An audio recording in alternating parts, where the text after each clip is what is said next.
We are glad that you have rejoined us, or if you're just coming for the second half, we welcome you because we're in our third class on the subject, Mind as the Kingdom of Heaven Within. We want to make this a strong statement that we're very serious about this, coming from the mind-only schools of India, which really all the philosophies of India, most of them at least, are taking up this perspective. And is that even our founder Lex Hixon used to say that this room we're in right now is really in your mind, because it has all come projected from the mind. And the more you study the Samkhya with its 24 cosmic principles, and the more you study yoga with its 8 limbs, and the more you study Tantra with its various teachings that have never been systematized but are massive in their implications, and the more you study Kundalini with its 7 chakras, and the more you study Vedanta with its various teachings that we were just enumerating before we ended for the break, the more you become convinced that all of India and Buddhism and Jainism and others have all considered the mind to be the projector of all this. And number one, that would of course discount any responsibility or authorship of God.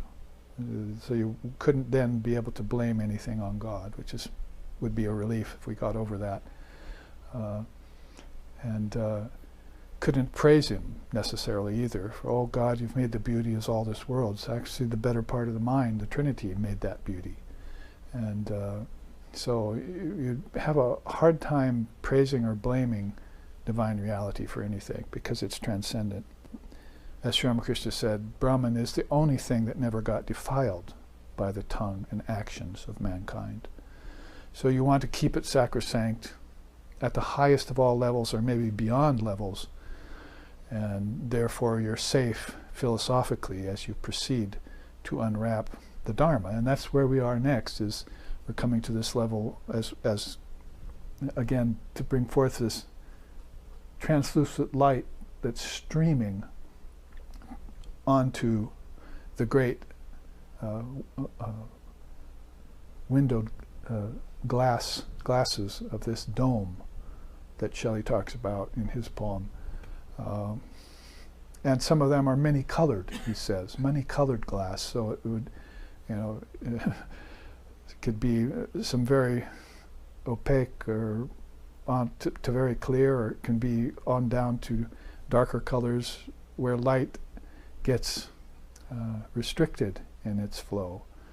And that's definitely happening as you look down and out from these great conscious principles that we just talked about, Ishvara and Avatar and Divine Mother principle, which we were going to look at again, and the Trinity and world teachers. And that's they hold the highest station of intelligence in a form. So Vivekananda used to say Ishvara, or God, that's the most refined form that you'll ever behold. If you go beyond Ishvara, then, almost like saying if you go beyond the Trinity, or beyond Lord Brahma, whose original projection produced all this, a great mind, a Mahat of Samkhya, then you're having experiences that are more formless. The light is more prevalent. The divine sound of Om becomes pressing in upon your inner ear. If there's an inner eye, there must also be an inner ear to hear this. And we don't talk about the inner ear so much, but the mystics know more about it. The visionaries know more about this light with the third eye. The Jnana Chakshu, or the if thine eye be single, or Dharma eye. Christ, Krishna, and Buddha all talked about it, and other religions too, Taoism and so forth. So these kinds of levels are disappearing now, as they have disappeared to the people of this world. They are here, and some of them like the sun, and some like the darkness, obviously, or they're under the press of that, because that's the way this world is set up. When half the world's daytime, the other half's at night. So it's very Mayic even in its physical representation. should be telling you something. The changing darkness and light of this world, the dualities in the mind, and even its very physique is showing you that. It's changing conditions from darkness to light.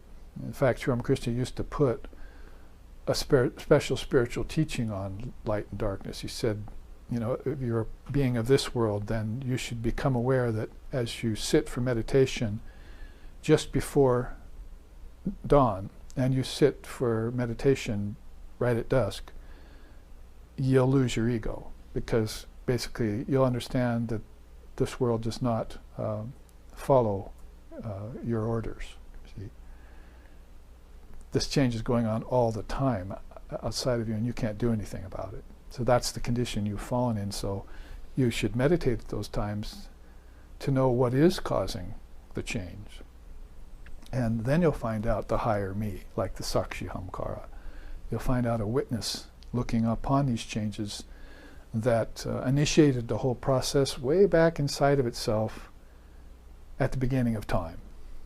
And of course, in Vedanta, we use that phrase tongue-in-cheek, because there is no beginning of time, and there is no end to it either. There's just constant cycles, and then cycles inside of cycles, and cycles outside of cycles.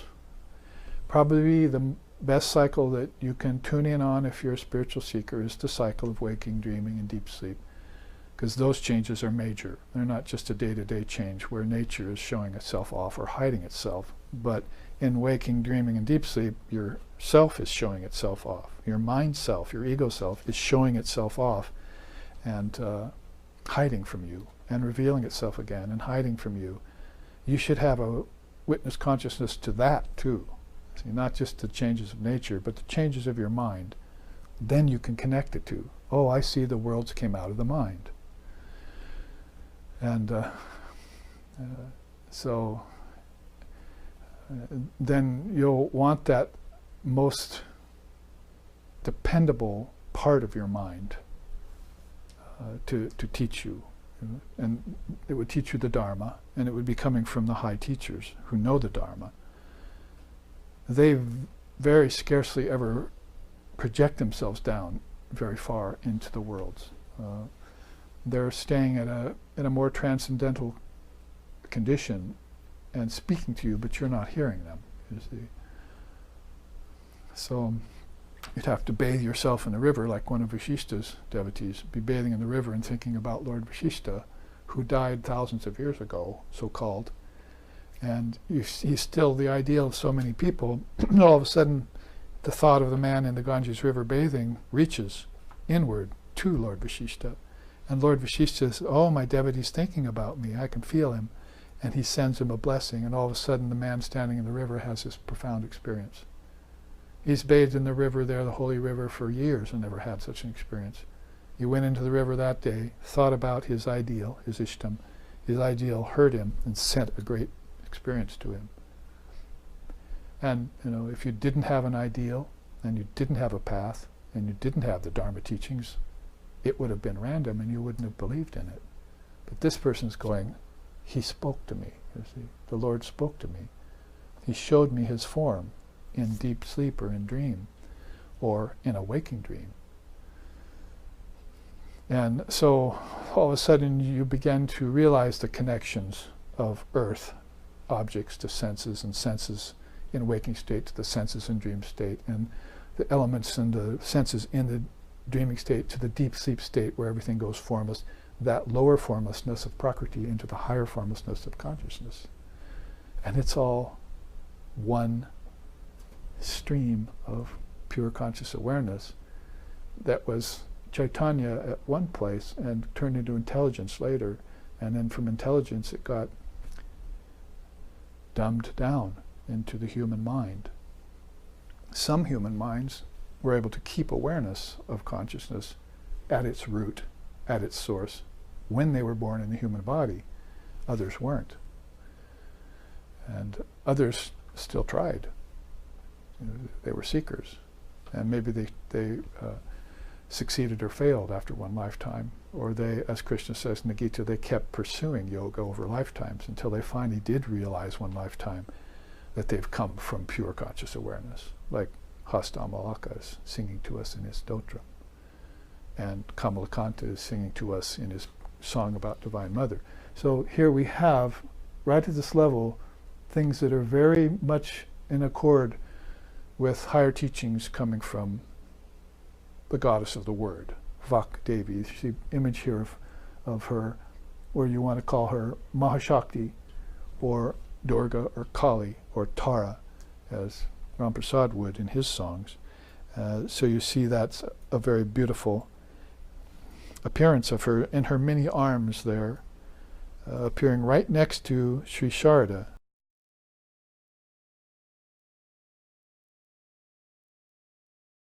So it says, if you want to have your miseries destroyed by the Divine Mother of the Universe, then, open up your being and listen to her teachings called Dharma. And so I was saying, sort of to connect this, because we're following the streaming particles of intelligence down to the level where beings are beginning to realize maybe nature didn't create all this. Maybe it was my mind that created nature. And then I got into the worlds after I created nature through the tattvas. And then people who don't know, manaha kalpita jagat, that jagat, the world, was projected, not created, projected by mana, the mind. So this is a great word in Sanskrit. Again, we don't have anything equivalent to it to teach us Dharma in the West. So we fall to what? Morality and intellectualism. That's what's next here.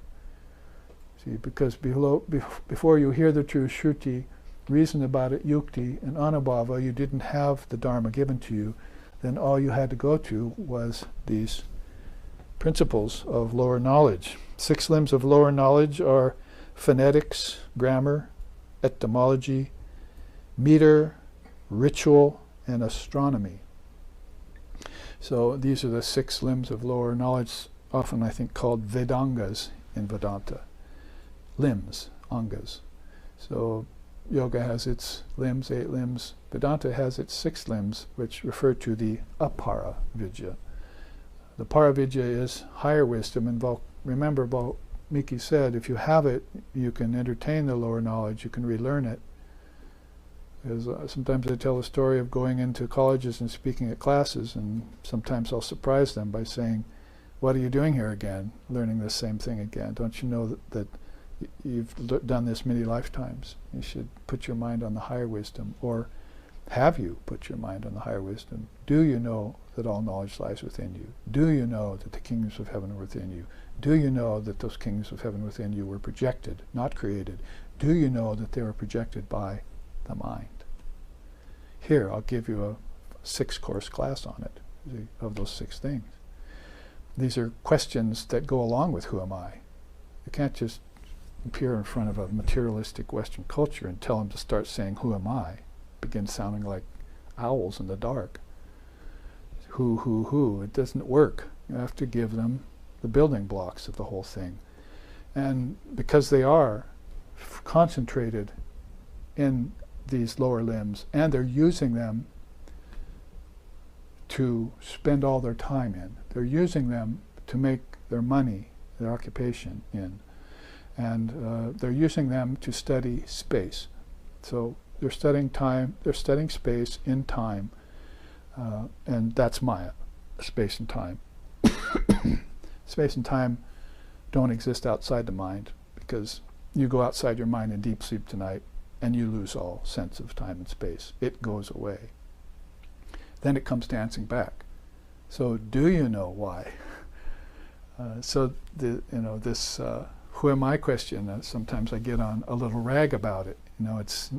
I've heard that kind of teaching before in my youth, and walked out on teachers that kept saying who. Why don't we start asking some other kind of questions, like why, where, when, and what, and what? See, why don't we tell them why, where, when, and what, and assign that to Maya. So, in order to know who you are, you're going to have to know what you're not. You see, I wish there was some way to shorten that and put it on a bumper sticker.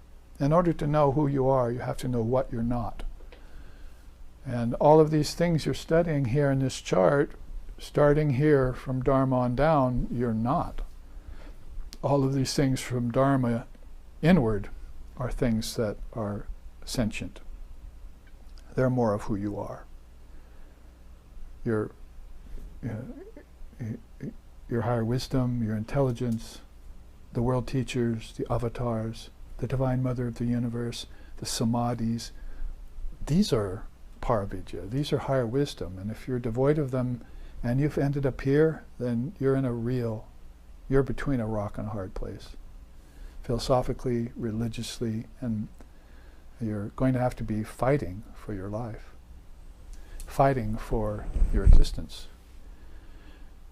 When you should be saying, I am existence. That was what Hasta Amalaka was telling us. I am pure conscious awareness, existence. As boundless as the sky, indivisible like space, if you want to ask the Avadut. So some comments here right at this level of Dharma, morals, and 6 limbs of lower knowledge. Now, we don't want to pass by philosophy and religion, because on either side of this great mind chamber in the sky, you see them falling here. Philosophy on one side, religion on the other, and the streaming particles bisecting them, you see. So if we can take our higher intelligence and put it on religion, then it will not fall to what Vivekananda used to call irreligion. We want to make sure that we don't get, that we may be born in a church, but we don't die in a church, he used to say. So if a church becomes conventional and it's not giving you the higher teachings of morality leading to Dharma, of lower wisdom leading to higher wisdom, of God with form leading to the formless God, then it's not worth the time, and it's actually risky to entertain it. And it's a kind of trap. You writhe in it, as Valmiki says. Even intellectual people writhe in it. And so you can't blame intellectual people like scientists and so forth for leaving religion nowadays, because you're not really talking about religion they're leaving irreligion. So this is a double problem. Number one, that religion has become irreligion, and number two, that irreligion is putting people off from true religion.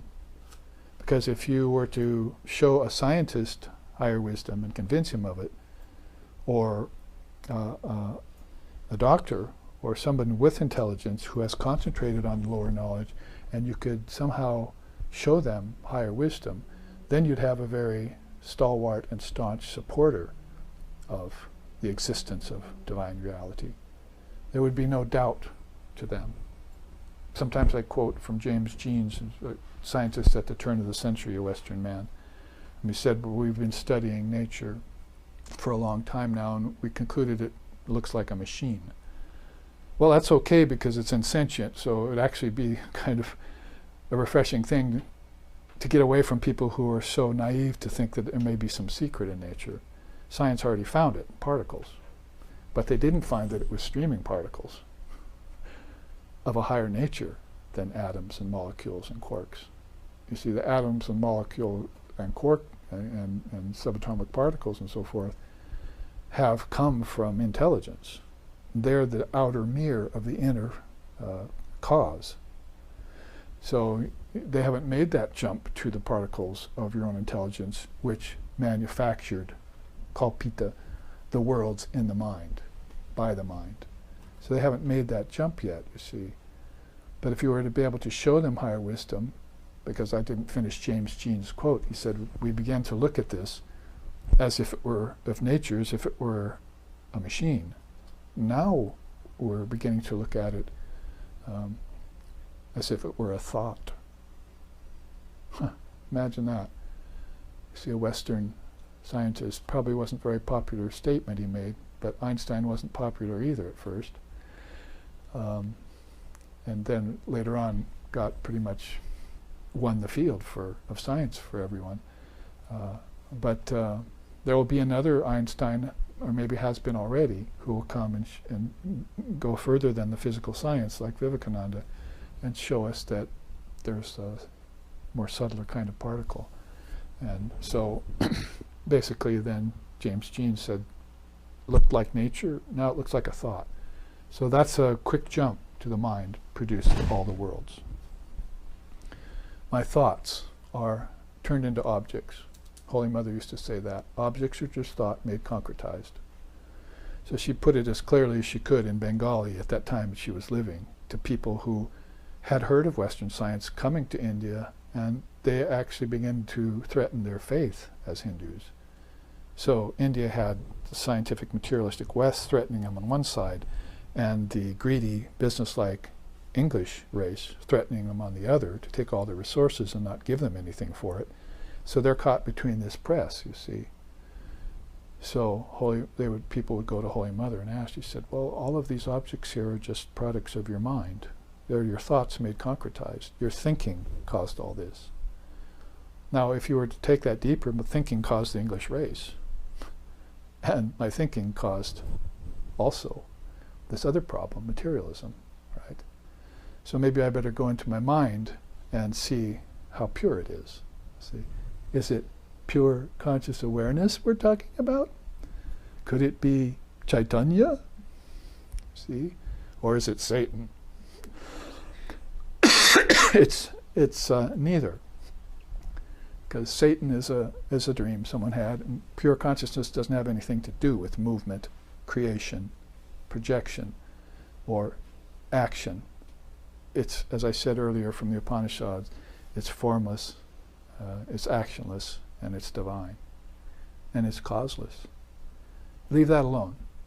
Rise, as Vivekananda said, make sure you raise yourself to it, but don't drag it down. See? The tendency of people is to drag consciousness down.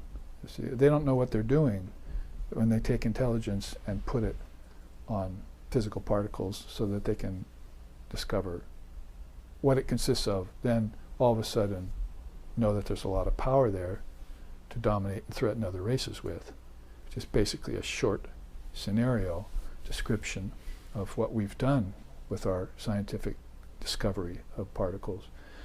So we are going to need to go deeper than the 6 angas. And these are actually very noble in India, these 6 angas. Meter and etymology and so forth, grammar, they are thinking of that as being connected to the Mother of the Word. They have a name for her, Vakdevi, Mother of the Word.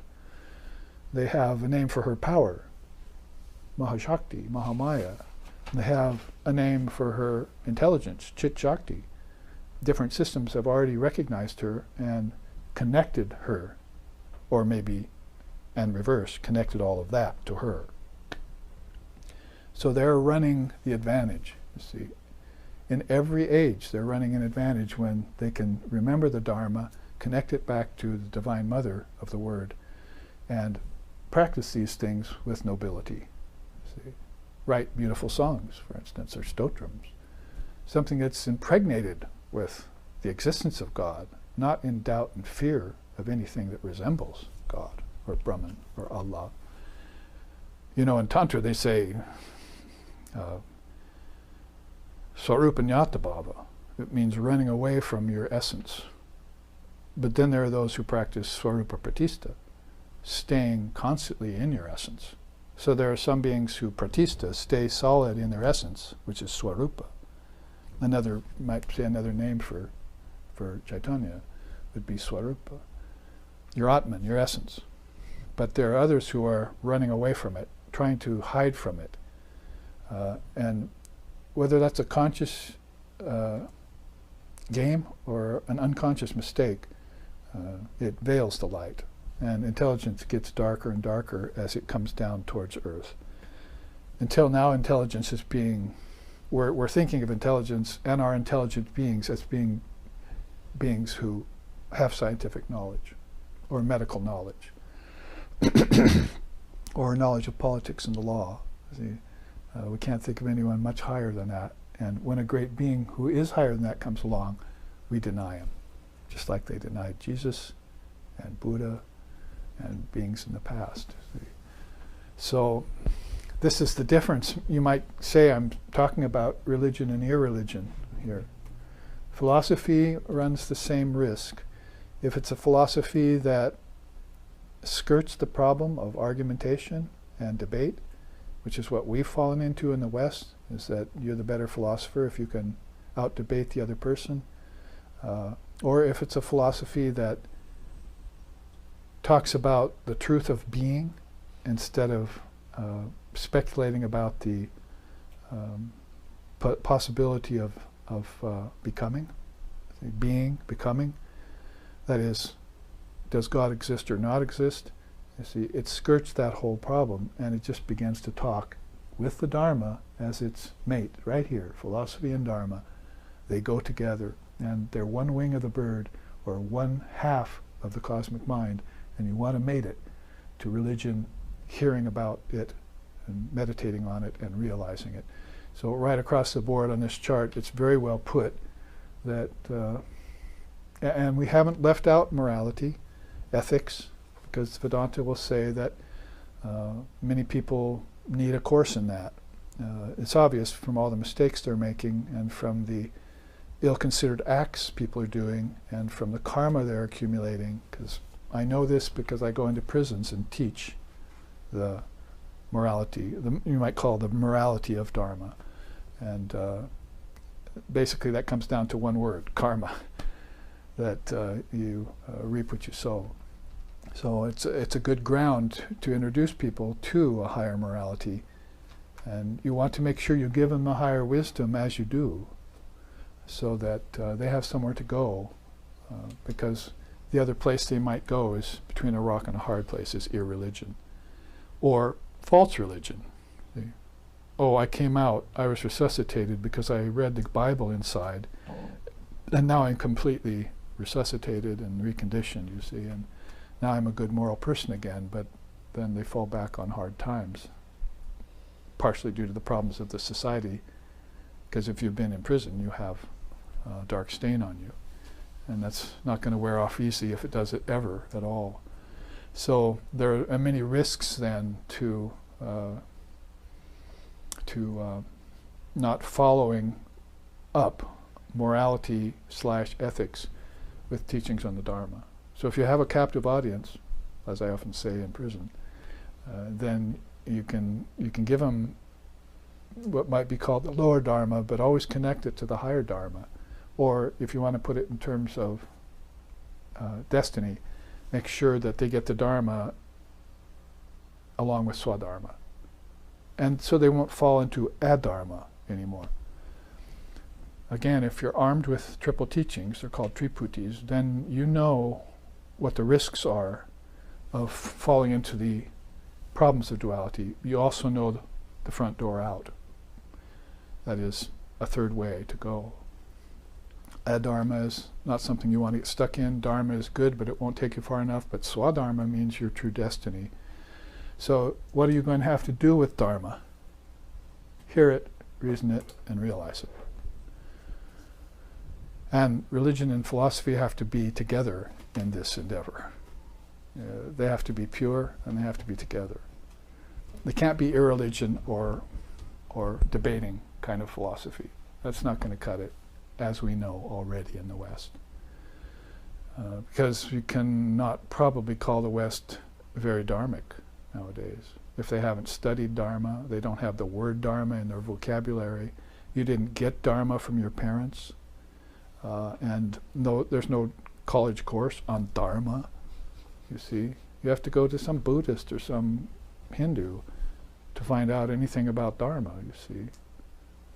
So what else do you expect? That the risks are there of falling into adharma, splitting the atom and using it for domination and power and destruction. Also using it for pleasure, right? Because those are kind of the two avenues there. You can either use it to threaten people because I've got the muscle now. You see, it's like my teacher used to say, oh, you Westerners, you practice the religion of faith in God, but keeping your powder keg dry. See, in case anyone disagrees with you and your God, you're going to use gunpowder, which means atoms of power, you see, to convince them. But the other side of it is, oh, let's use it for a good purpose. What's their good purpose? Pleasure with objects. And make you a better toaster, or a car wax that doesn't let water in anymore, so there's no rust. So they're all going in this direction of using mother wisdom, as Sri Ramakrishna used to say, just to gather up resources and food and pleasures for themselves. And when Sri Ramakrishna saw that even in India they were beginning to do that because of the Western influence in the lower grades, he walked out as a child. He said, I'm not going to use mother wisdom for that. So at a very young age, like I said, India has seen many Jesuses.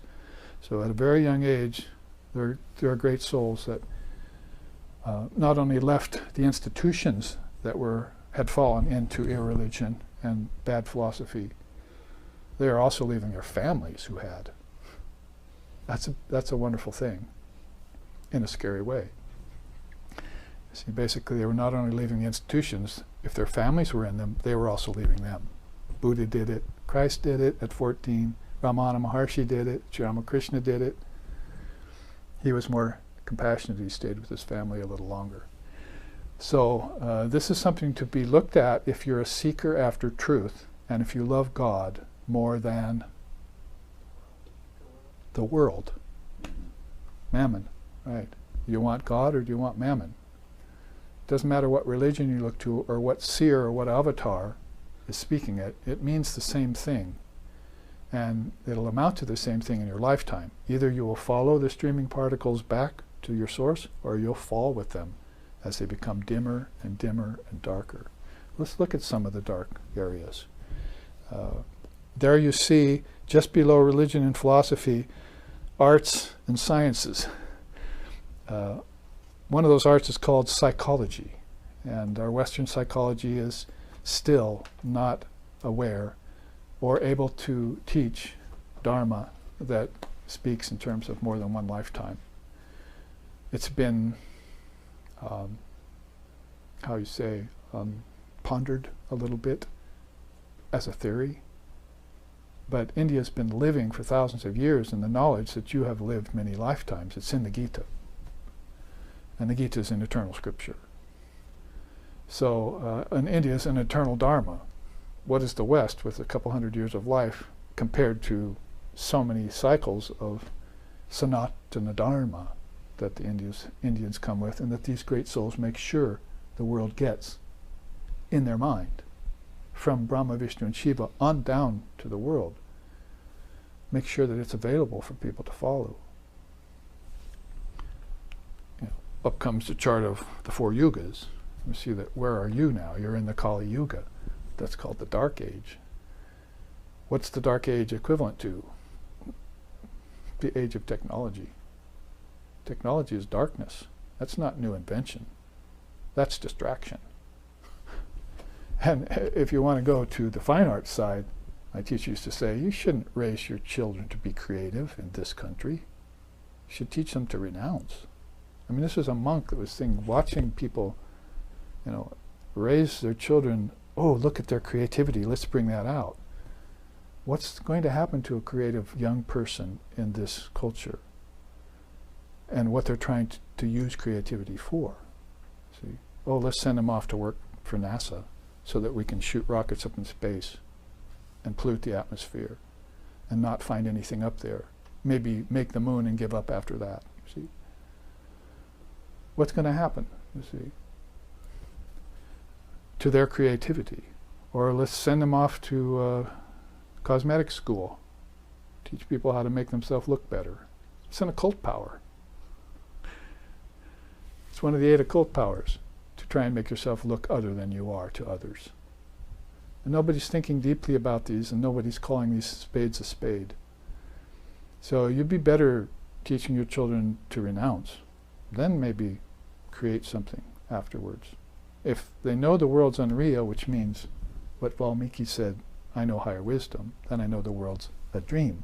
Manaha kalpa jagat. I've known that, so now I can participate in it without getting stuck in it. Now I can participate in it and help others transcend it. They don't help others get successful in it. Not unless they have been given the higher wisdom. It's just that simple. If you don't have higher wisdom, what are you doing working in the world? Duty is the burning midday sun that is scorching the vitals of humanity. It's necessary a little in the beginning. After that, it's a morbid dream. Swami Vivekananda wrote that in a letter to his Western disciple. Duty is the burning midday sun that's scorching the very vitals of humanity. Some facility in the beginning for it, duty, you see, morality and so forth. But you've got to go to higher things than that. And so don't be naive about these words they're using, like creativity and scientific advancement and various things like that. Be more practical than that. Call a spade and follow the great teachers to transcendence. The world can still remain with you as long as it will, but your consciousness will be rarefied. Your intelligence will be shining. When does it stop shining? It falls into unknowingly into the world created by the mind. That's this word, manaha kalpita jagat. It falls unknowingly into the world that's been created by the mind. It doesn't know that the mind created the world. It thinks nature did it, or it thinks God did it. Aren't we talking there about people who are in science and religion? Religion thinks God created it. God didn't have anything to do with creation. It's a transcendent reality that's beyond all worlds. It's a-create. Vivekananda said that. He coined that word for us in the late 1800s when he came here. Don't you know that God is a-create? It doesn't move. It doesn't act. It doesn't think. And we're naively still thinking that it does. That it has some finger in our actions. It has some finger in our thought. That somehow it's in the worlds. When the worlds are just thought. God's thought. God even knows that it's not its thought, you see. It's not the Trinity because you go beyond the Trinity. The Upanishads say so. One man went to Lord Brahma, you see. He said, wow, your worlds are so beautiful. But I'm clean now. I want to get out. Will you take me beyond your worlds? That's a story in the Upanishads. See? Another man's looking up at the sun and he's about to pass in the body. He says, oh Lord, take away the sun, that golden orb in the sky, and show me your real light. So this is a man who knows that there's a real light beyond the light of the sun, physical sun. So he's learned that the physical sun is a thought in his mind, a thought in millions of people's minds, and they bask and bathe under it. Get out your Timothy Watts sun cream, everyone. Lather it on and you'll get sunburn and get cancer, but we don't care. That's the only sun for us. Even though there are billions of others in the night sky, it's too much for us to think about. So if we can't think about those billions in the night sky, we certainly can't think of the sun being a thought in our mind. You see. But you produce those suns every night in dream. You do that. I'm looking up. There's a sun. I had a beautiful dream, I've told my students. Several of my dreams. I was in a very high level. I talked with the Divine Mother in two forms. I saw Sri Ramakrishna and he looked at me. Then I left them and I walked to this beautiful pool of sparkling blue water. I walked into it, I looked up and there's the sun. This is in a dream. A very high, beautiful, blissful dream I had. And then it was I was standing in this water and a little tiny Mother Kali jumped in to the water with me and was swimming. And so I thought, oh, the mantra. And I said, well, I've been having a hard time waking up lately. And I know this is a dream, as I said to myself. So my body's sleeping, you know. But I'm having this beautiful dream that maybe I should never go back, because this is more beautiful than the worldly state I have to go back to. I said, but you know, I really need to learn how to wake up. See, because I've been having trouble waking up in the physical body. There's been something keeping me from doing it. So I said, I'm just going to say my mantra right now. And the minute I said my mantra, I was back in my body, thinking about this dream I had. I've never forgotten it. So how can you be two places at once when you're not anywhere at all? You see, this the old statement went back in the 60s. You know, you are pure conscious awareness. All of this is happening in your dream projection, from waking to dreaming to deep sleep and back. Now prove it to yourself. Do something that causes you to have the opportunity to prove it to yourself. See, intensify. Use some of your time in practice. Prepare yourself. Qualify yourself. Which would be, you know, I'm beginning to kind of, my mind is tending back towards the Dharma and higher, you see, toward the great teachers. I'm having a hard time falling down to the darkness of the world here. But anyway, that would be this powerful Sanskrit word, mana kalpita jagat, that's in the Sanskrit dictionaries, which is a combination of three very powerful words that we have no equivalent to it in any other language of the world. You know, except Pali, of course, Buddhism, which is a derivative of Sanskrit. And there it is, telling you that the world is a projection of your own mind. All worlds are a projection of your own mind. So, thus, the topic we're in here, mind as the kingdom of heaven within you. Putting together, Jesus is saying, with India's realization. See? As if a 2,000-year jump shouldn't be that much when time is an illusion, and another 1,000 or 2,000 years back to the beings who knew about the world being projected by the mind, like Lord Vashishta, isn't that much of a bigger jump, you see, that we can bring them all together right now in this eternal moment and do manana on them and extract some essence from them. Otherwise, what's our choice? Well, below that is falling into the worlds of time and space, name and form, in time and space, and accruing karma. So what's the world called by the seers of India? Dvaita bhava. Bhava means a kind of enjoyable mood, you see, pleasurable mood. It's a world of beauty. See, it's a world of potential happiness experiences, always accompanied by their opposite, of course, which people tend to forget until it comes upon them. Pleasure and pain, happiness and sorrow, life and death, disease and illness. But they'll tend toward the world because it's a world of duality where you can enjoy bhavas, moods. So that's a name they call them, but as I said earlier, it's split. Even its physique is split into light and darkness. This is where light and darkness that came out of the idea of light and darkness began to manifest itself on the physical plane.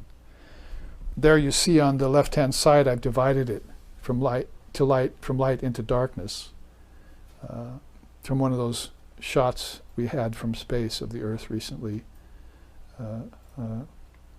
which I'm using not in a scientific way to get to Saturn or walk on the moon again, but to give you Sakshi Chaitanya around the world. I mean, what's the first thing you think of when you see a picture from space of the world? I think pollution. See, especially if you see one 20 years ago as compared to today, rivers, lands eroding, rivers turning brown. I mean, it's not hard to see that first thing you think is, well, that's not so beautiful anymore. And it's being desecrated by the actions of men and beings who are living in the dark side of life. So Jyoti would be light and Tanmisra would be darkness. So I've put on either side, with the room I have allowed in this chart, the opposites of things. There's light here, there's also darkness. There's Mithya Dristi and there's Mityachara. Mityachara means you've fallen under the influence of ignorance. Mithya Dristi means I'm a seer of ignorance. See?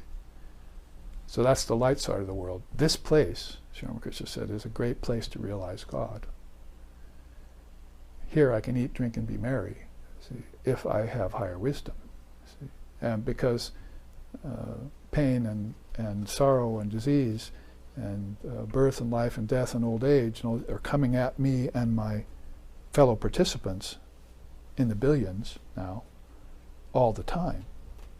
But since I started speaking this class 2.5 hours ago, thousands have been born and thousands have died.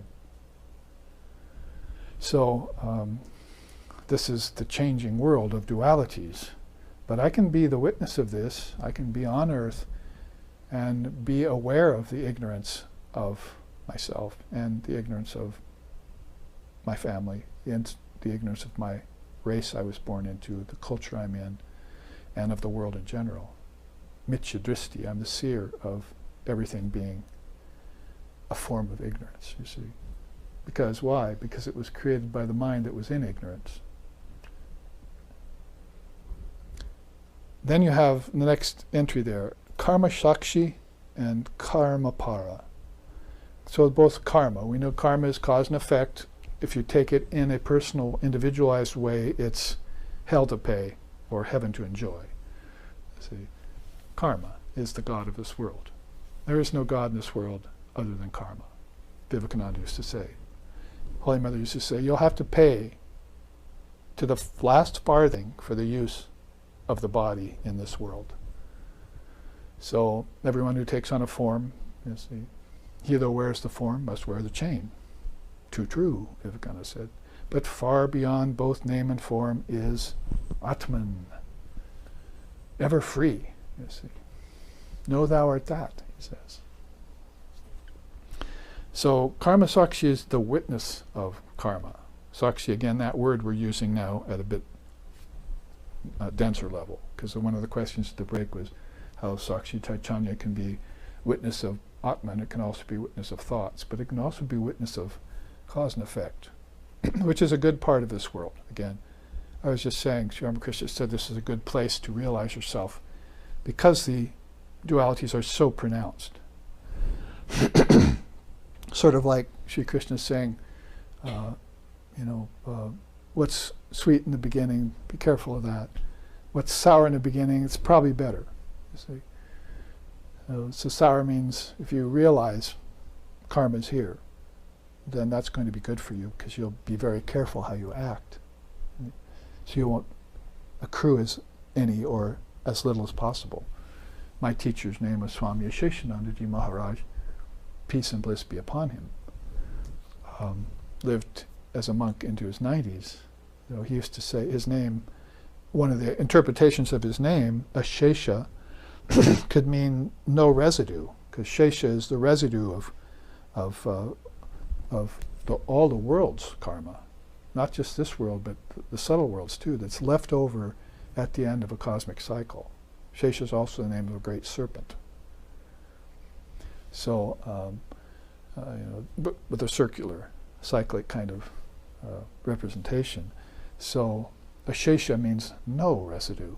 So he wanted to name himself something that would remind him to have no residue of karma or samkalpa or projection, desire to project worlds at the end of his life. If you name yourself that and have that name for 70, 75 years, then it's going to stick with you, you see.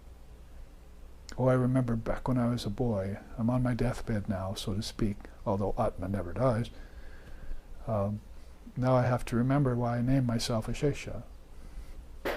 Because I've lived in a way that has accrued no karma my whole life.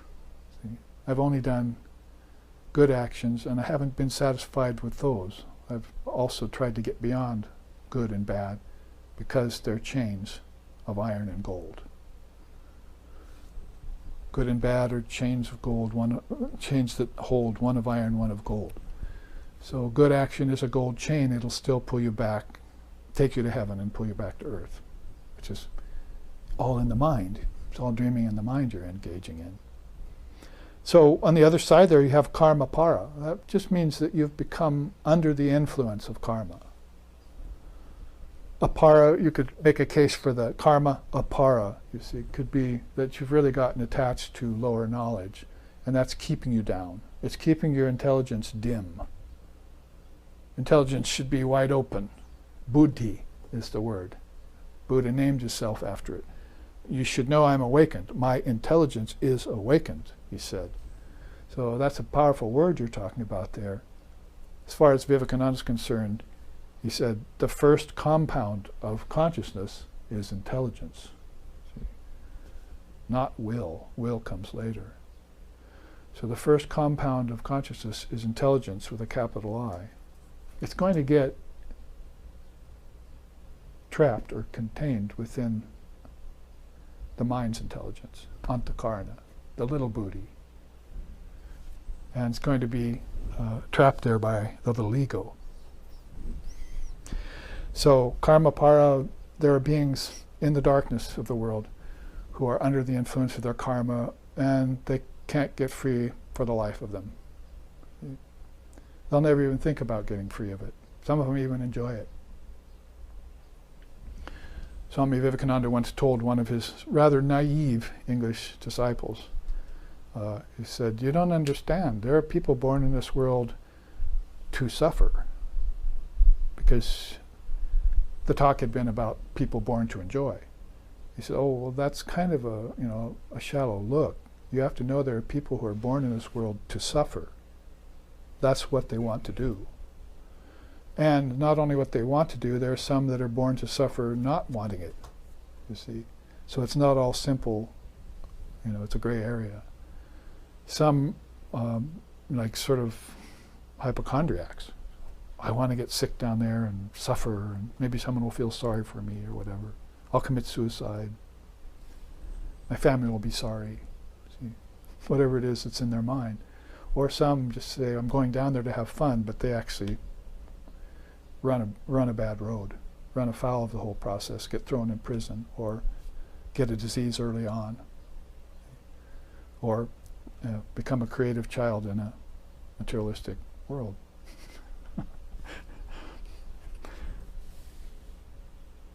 I am actually moving through this fairly swiftly, because it is a chart that does take a long time to look through, but like I say, it's probably the best representation of all of the kingdoms of heaven coming from the mind. You see, this big cathedral again in the sky is this great mind, and with intelligent particles and the mind both streaming down, or out, it might be a better way of saying, and holding within it all these billions and billions of beings, billions of phases of time, and not only on a physical world level, but in these kingdoms of heaven within you that were talked about. The next entry there is Manojaya, and across the board from it in the light is, in the darkness, is Manorata. So Manojaya means victory of the mind. I named one of my students that, Manojaya. So Jaya means, of course, victory. So there are some people on the light side of intelligence that manufacture these worlds who are, maybe to borrow a saying from Sri Ramakrishna, they're expert players, see, of the game of life. So their mind has been able to utilize intelligence to produce what they want in their life. They're more apt to fulfill their desires in the Dharma. They're more apt to even find the Dharma. They may have been raised in morality, as some of us were, but we weren't satisfied with morality, turned away from conventional religion, and then had to go to a wisdom tradition. The West is not really known very well for wisdom traditions. You have to go east. Some in Middle East, a lot in the Far East. So you're talking about wisdom traditions here that sport the Dharma, and we went looking for them. So those beings that have some victory over their mind when they get here, and they have some intelligence left over that makes them aware, that makes them remember who they were or who they are, they're more likely to find the Dharma and find a good teacher to give it to them. So, kudos to them, applause to them. That's what you want to do if you take on a human body. One man once told me, if I have to come back here again, I've got one thing to ask for. Dharmic parents. They said, you better not be born in America then, unless you want to really struggle to find the Dharma. But better off to not come back here again. That means these souls came back without coming back. Do I have to sing the Nirvana Shotgun for you again, you see? About never dying because I was never born. So some beings are living liberated and eternally liberated. And so when they appear in a body, they know they're not the body. So what you're seeing is really not the physical body. Like I said earlier, what you're seeing is a being living, associating with the world and body, but they're actually living in a much higher state of awareness. And we have a hard time recognizing them until we become jewelers of the diamond. Sri Krishna told us that. So, of course, victory of the mind, Manoratha, of course, victim of the dark mind. That's a bad condition to fall into. And so then you have Jivan Mukti on one side and Jivakoti on the other. I chose. The Jivakoti is a being who thinks himself to be the individual. That's all there is to it. You might say if he becomes a Jivatman, then he has an inkling that maybe there's an Atman in him. See? But it's not like the person who's Jivan Mukta. So the Jivan Mukta is somebody who is liberated while in the body. And, we can't help but cite our founder, Lex Hickson, who looked very much to me like a Jivan Mukta. He had Jivan Mukti, it seemed to me, and my teacher, Swami Sheshananda, too, I thought, was living liberated. At least they were the best examples of being a living liberated soul I had ever come across in my life.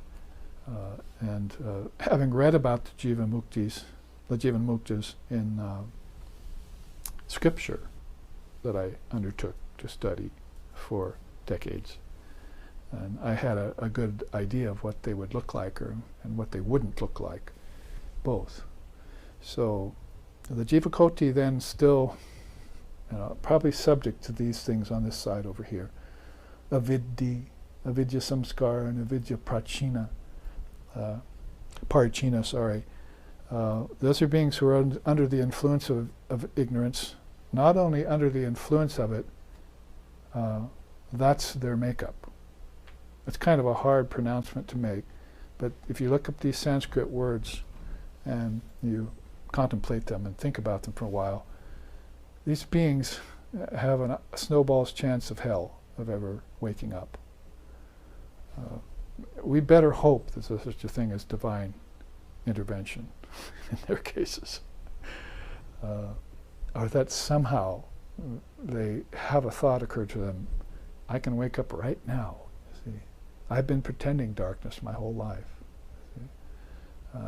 Because Holy Mother did say that. She said some beings will look absolutely asleep spiritually their whole life, and at the moment of their death they will wake up.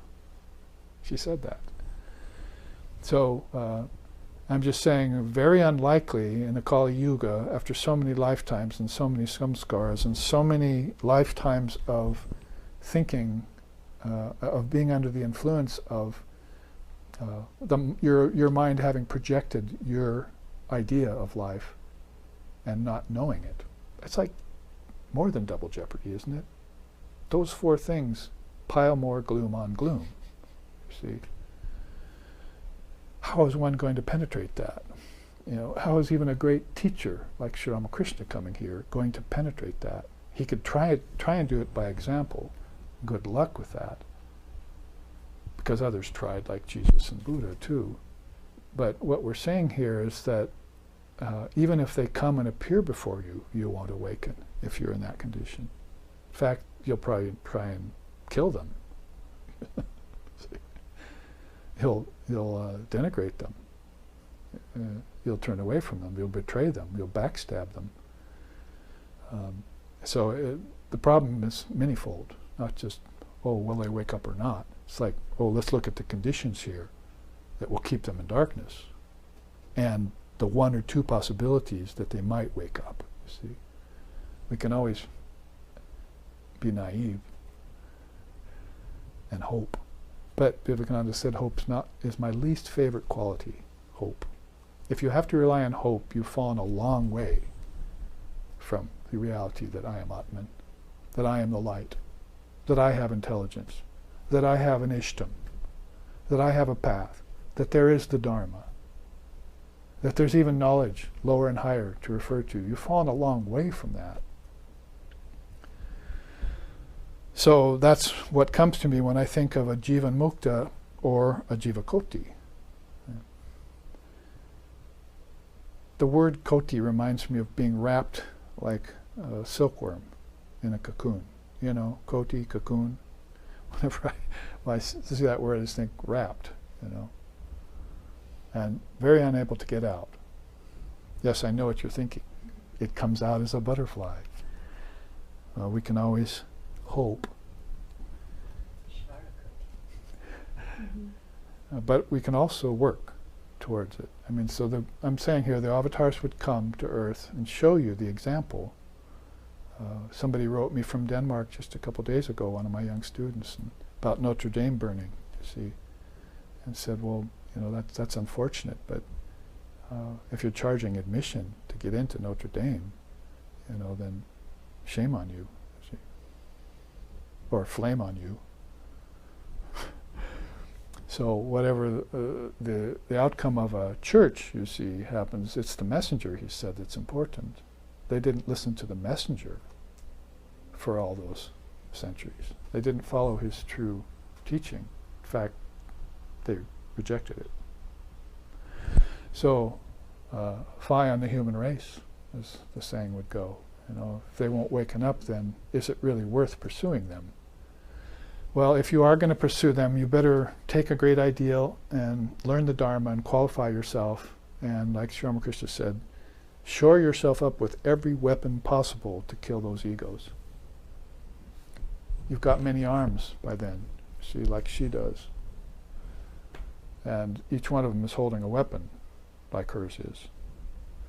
And you know, so the weapons would be, you know, not only knowledge of lower knowledge, but and a moral compass, but also Dharma, also Swadharma, also an ishtam, also the knowledge that all of this is a dream projected by the mind and there's nothing but Brahman, you see. Then you can go into the world. Otherwise, you probably shouldn't venture there. Fools rush in where wise men fear to tread. Was that Shakespeare or someone? I don't know. But it's a good saying. In the remaining minutes, we have just enough, and because, like I say, you can look up these words, but it basically pretty means that avidya has become who you are. That's a frightening thought, you see. Avidya paricina, or avidya samskara, that's how you're born in ignorance, and it's very unlikely you're going to work your way out of it. People with lower knowledge, they stand a higher chance of working their way out of it. Like I'm saying, you know, giving the Dharma to some intelligent Western people that maybe could do something with it. But otherwise, it's become the way they think. Their Atman is still there. See, that's the beautiful thing about Vedanta. But when will they awaken to it? Or are they supposed to yet? Or is it mother's timing? See, or will they themselves wake up at the last moment, or what's going on there? You see, it's very hard to tell. The last assignment here is nirmoha and moha. So moha pretty much is delusion about the nature of things, causing you to do bad things, so that you become embroiled in the human form, thinking it's the only thing, and your mind's against you, and you get karma, and you're ignorant about the true nature of things, and you're in darkness. Basically just work it back and forth. It's not hard to understand. It's not rocket science. So moha is that outright delusion. It's one of the evolutes of Maya. One of the characteristics of Maya, sorry. Evolutes are different. Moha is one of the characteristics of Maya. Then there's nirmoha, and when you have the word near, if you're spiritually inclined, you smile. Oh boy, extinct, blown out, gone away, rubbed out, erased by mother. You see, whatever it is, you rejoice in that word, you see. Nirmoha, oh my delusion is gone, gone, utterly gone. Who can hide the truth? Who can keep a blazing fire tied in a cotton cloth? Om Sato Ma Sadgamaya Tamaso Ma Joy Tirgamaya Mrityor Ma Amritam Gamaya Abira Bira Mayeti Rudrayate Dakshinamukam Denamam Pahinicham Om Shanti Shanti Shanti. Lead us from darkness to light. Lead us from lower truth to higher truth. Lead us from the unreal to the real. And lead us from the illusion of death to eternal life. Reach us through and through, O Lord and Mother of this universe, with thy sweet and benign presence. Om, peace, peace, peace. May peace be unto us. May peace be unto all. Om Hari Om.